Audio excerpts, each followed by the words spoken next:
So we're talking about economic relief today. We're going to talk about, some of the specifics with this new COVID package, controversial parts of it, pieces of it. The COVID stimulus, or STIMI, as some on the internet refer to it as, was a $1.9 trillion plan. The United States has a gross domestic product, or the amount of money we make, is about 17 trillion. So that's a lot. But the goal of it is to put money into the economy so people start buying again and everything, is better. And they can pay their rent or whatever they need to do. So this is going to a certain tax bracket only. So people who are, not as fortunate, the money will go to, so it benefits them more.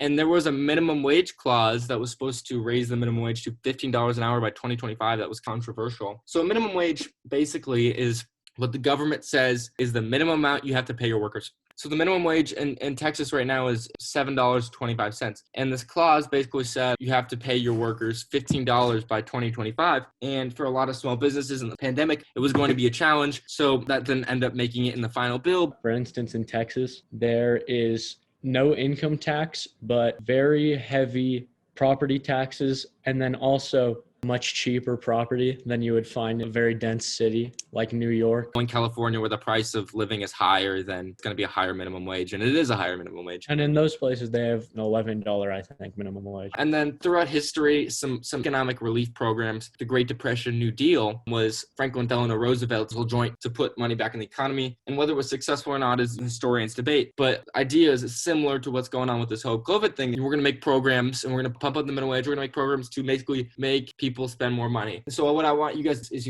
find 3 examples of this throughout history. Look at what they did. Look at how they operated it. Google, use your parents' phone. If you don't have a phone, use a computer. Just, do some research. Look online. Read a book. FDR pushed out a lot of bills at once, which is what President Biden is getting flack for doing right now. Yeah, but he pushed out 4,000. The political thing is all about attacking the other side right now. So if it was the Republicans, it'd be the same way, right? Yeah, for better, for worse. A lot of stuff is being signed. And then another example was more recently was the 2008 financial recession and the bailout of banks. And a lot of people are saying, this is fraudulent. This is just a backhanded deal to bail out the banks. Well, the 2008 financial crisis was caused from the top down, unlike this crisis right now. So how you needed to fix it was from the top down. And all of the bailout money was given as payroll. So all the money that you got from the government, these big banks got, they could only use to pay employees and help people out loans. So none of the money went to the actual bank people. So that is a common misconception. What happened in the 2008 recession is a lot of these people, they got their house foreclosed on. So a lot of this bailout money went to getting their houses back.